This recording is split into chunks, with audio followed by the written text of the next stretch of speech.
The lord. ప్రభునందు మాకు అత్యంత ప్రియమైనటువంటి దేవుని బిడ్డలారా, మీ అందరికి కూడా ఈ ఉషోదయ వాక్కుకై ఎదురు చూస్తున్న మీ అందరికీ ప్రభు అయిన యేసుక్రీస్తు నామములో శుభములు తెలియజేస్తున్నాను. బాగున్నారు కదా? మరి రాత్రంతా కూడా ప్రభు కృపలో క్షేమంగా ఉన్నాము.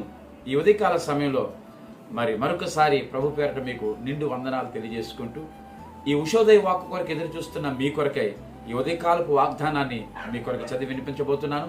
మీరందరూ కూడా సిద్ధంగా ఉండండి. పరిశుద్ధ గ్రంథాలు మీ దగ్గర ఉన్నాయి కదా?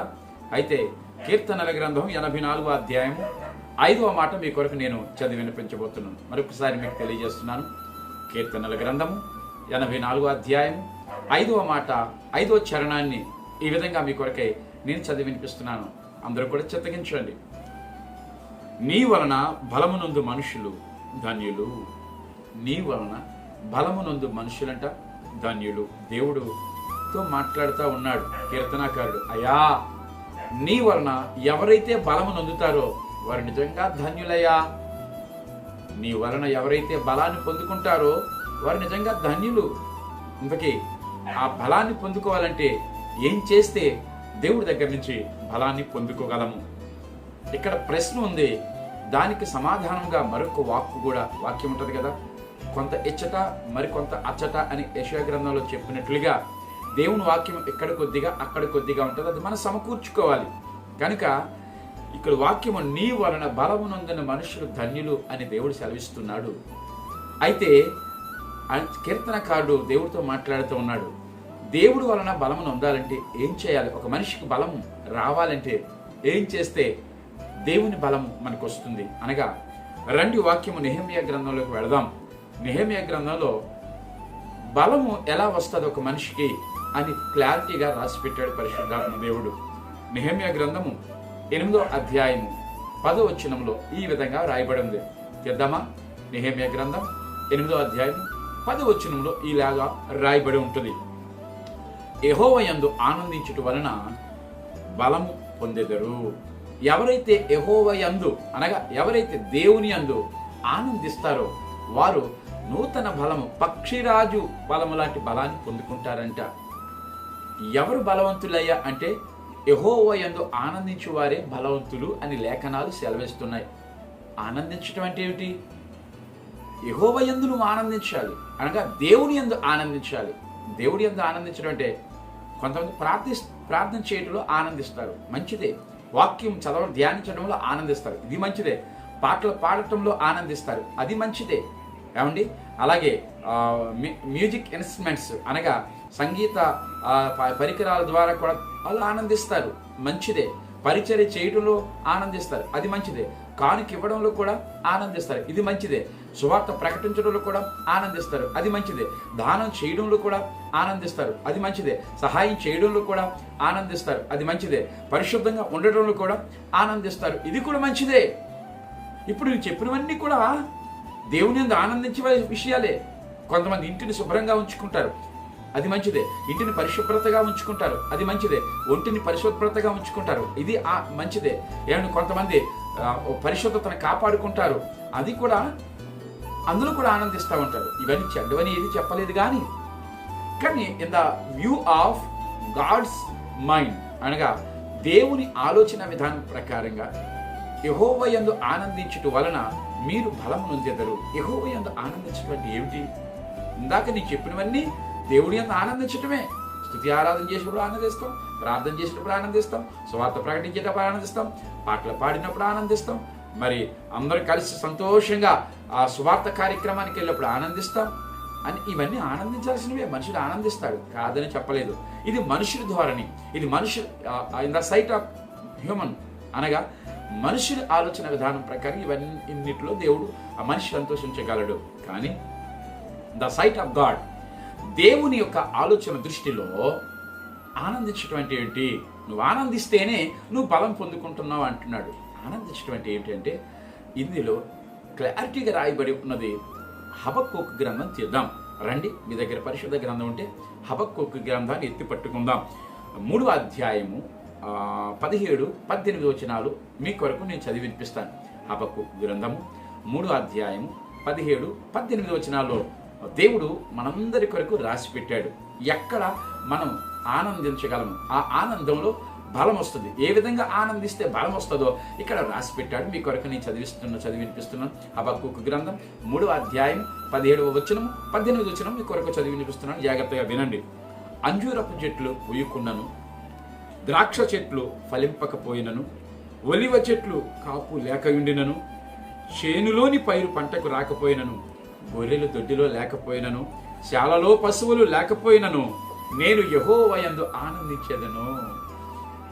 అబ్బా, ఈ యొక్క హబక్కూకు అనేటువంటి ప్రవక్త మాట్లాడుతున్న మాట, అంజూరపు చెట్లు పూసినా పర్వాలేదు, పూయకపోయినా పర్వాలేదు, ద్రాక్ష చెట్లు ఫలించకపోయినా పర్వాలేదు, చేనులోని పైరు పంటకు రాకపోయినా అంటే పంట పండకపోయినా పర్వాలేదు, పశువులు శాలలో లేకపోయినా పర్వాలేదు, గొర్రెలు దొడ్డిలో లేకపోయినా పర్వాలేదు, నేను మాత్రం యెహోవా యందు ఆనందిస్తాను. బా, ఏం ఆలోచన అండి! ఎంత మంచి డెసిషన్ అండి అది. అంటే దీని అర్థం ఏంటంటే, ఏమున్నా లేకపోయినా నేను ఎప్పుడూ దేవుడి యందు ఆనందిస్తూనే ఉంటాను. దీని అర్థం ఏమిటంటే నాకు బాగా అర్థమైంది. ఏవో మనకున్నటువంటి ఉన్న వాటిని బట్టి ఆనందించట్లేదు, కానీ హబక్కూకు ఉన్న వాటిని కలిగించినటువంటి దేవుని బట్టి ఆనందిస్తున్నాడు. మరలా చెప్తున్నాను, హబక్కూకు నీకేమైతే ఉన్నాయో వాటిని బట్టి ఆనందించవద్దు అంటున్నాడు. నీకు ఎవరైతే ఉన్నారో వారిని బట్టి ఆనందించమంటున్నాడు. ఎవరున్నారు నీకు? ఆ దేవాది దేవుడే నీకు ఆశ్రయం, ఆ దేవాది దేవుడు ఆధారం, ఆయనే నీ సమస్తము. ఆయనను బట్టి మనం ఆనందిస్తే ఏమున్నా లేకపోయినా పర్వాలేదు. ఎందుకంటే ఆయనలో సమస్తము సమృద్ధిగా ఉన్నాయి. ఆ సమృద్ధిగా ఆయనలో గుప్తములై ఉన్నవి గనుక ఈ లోకంలో మనకి ఏమున్నా లేకపోయినా ఆయనని ప్రతి అవసరం ఆ సమయానికి నీకు సమయోచితంగా నీకు అందించగల సమర్థుడు నీకుంటే చాలు. నీకున్న దాన్ని బట్టి నువ్వు ఆనందించే అవసరం లేదు, కానీ నీకున్నవాడైన దేవుణ్ణి బట్టి నువ్వు ఆనందించాలని చెప్పకనే చెప్తున్నాడు హబక్కూకు. ప్రియ సహోదరి, సహోదరుడా, ఒక్కొక్కసారి నీకు చింత కలుగుతుంది. నాకేమీ లేదు కదా, నన్ను ఎవరు పట్టించుకోవట్లేదు కదా, అనారోగ్యం పోవట్లేదు కదా, అవమానాలు పోవట్లేదు కదా, ఈ అజ్ఞానం పోవట్లేదు కదా అని నువ్వు అనేక సార్లు చింతపడుతున్నావు కదా సహోదరుడా. నీ కొరకే దేవుడు మాట్లాడుతున్నాడు ఈ ఉదయకాల సమయంలో.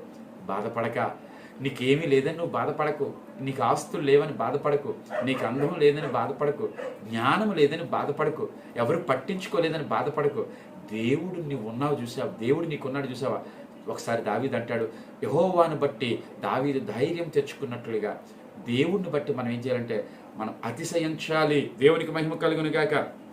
కొంతమంది అంట కీర్తనల గ్రంథం 20వ అధ్యాయం 7వ వచనం ఉంటుంది.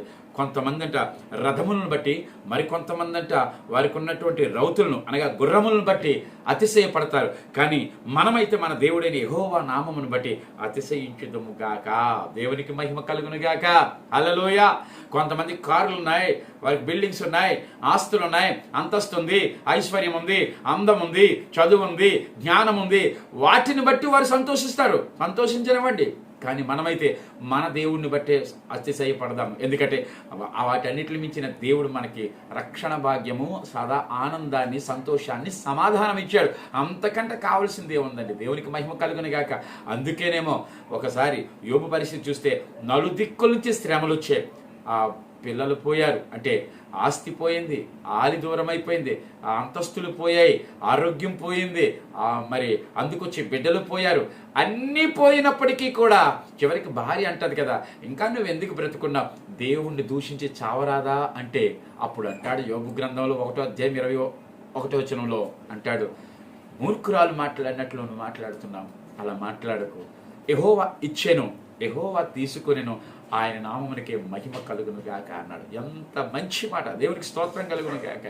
యెహోవా ఇచ్చెను, యెహోవా తీసుకొనెను, ఆయన నామమునకే స్తుతి కలుగును గాక అన్నాడు. ఎంత చక్కని కృతజ్ఞతతో కూడినటువంటి స్తుతియాగం అర్పిస్తున్నాడండి యోబు. అంటే దీని అర్థం ఏంటంటే, ఏమున్నా లేకపోయినా నేను ఎప్పుడు ఇలాగేనే ఉంటాను. ఎందుకంటే నాకున్న వాటిని బట్టి కాదు నేను ఆనందించేది, నాకున్న వాడిని బట్టి నేను ఆనందిస్తా. ఆయన నిరంతరము నాకు ఉంటాడు. ఈరోజు డబ్బు ఉంటుంది, రేపు ఉండదు. ఈరోజు సౌందర్యం ఉంటుంది, రేపు ఉండదు. ఈరోజు ఆరోగ్యం ఉంటుంది, రేపు ఉండకపోవచ్చు. ఈరోజు మనుషులు ఉంటారు, రేపు నాకు వాళ్ళు అండగా ఉండకపోవచ్చు. కానీ నిత్యం ఉండే నా దేవుడు నా కేడుముగా ఉన్నాడు. ఆయన్ని బట్టి నేను అతిశయిస్తాను, ఆయన్ని బట్టి నేను ఆనందిస్తాను. దేవునికి మహిమ కలుగును గాక. ప్రియ బిడ్డ, నువ్వు విన్నావు కదా ఈరోజు నీ వలన బలమునందు మనుషులు ధన్యులని కీర్తనకారుడు అన్నాడు. దానికి ధీటుగా నెహెమ్యా అంటాడు, ఇదిగో యెహోవా యందు ఆనందించుట వలన మీరు బలము పొందుతారు. ఆ ఆనందం ఎక్కడొస్తుందంటే హబక్కూకు గ్రంథంలో హబక్కూకు చెప్తాడు, ఏమున్నా లేకపోయినా యెహోవా యందు నేను ఆనందిస్తాను అంటున్నాడు. కనుక ఈ ఉదయకాల సమయంలో ఏమీ లేదని నువ్వు బాధపడక, యేసయ్య నీకు తోడుగా ఉన్నాడు. ఆయన తప్పకుండా నిన్ను ఆదరిస్తాడు, ఆదుకుంటాడు, హెచ్చిస్తాడు, ఉన్నతమైన శిఖరాలకి తీసుకుని వెళతాడు.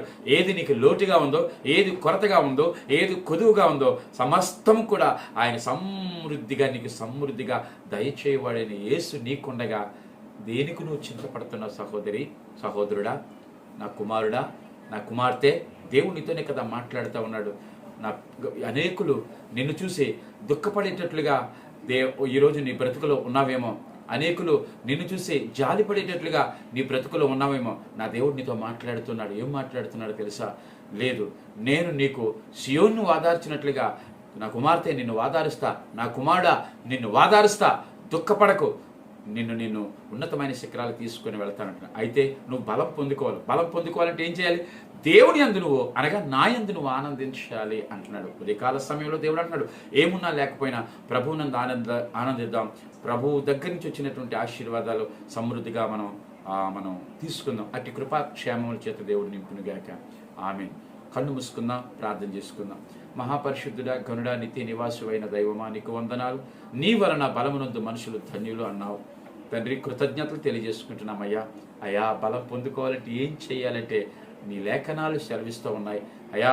ఆ బలము నిరంతరము ఆనందిస్తే ఆ బలం ఉంది అన్నావు. ఆ బలము ఎలా వస్తుందంటే ఏమున్నా లేకపోయినా నీ యందు సంతోషించమన్నావు, అనగా నీ యందు అతిశయించమన్నావు.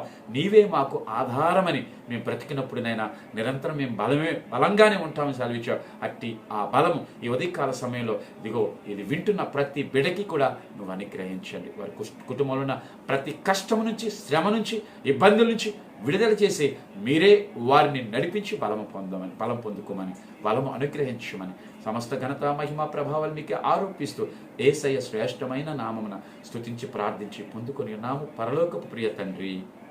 ఆమేన్. ఇప్పుడు మన పరమ తండ్రి అయిన దేవుని యొక్క ప్రేమయు, కుమారుడైన యేసు క్రీస్తు వారి యొక్క కృపయు, పరిశుద్ధాత్మని యొక్క అన్యోన్య సహవాసము, సమాధానమును సదాకాలము తోడేండి నడిపించును గాక.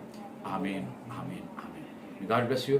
ప్రియులరా, ఈ వాక్యాన్ని మీరు వినండి.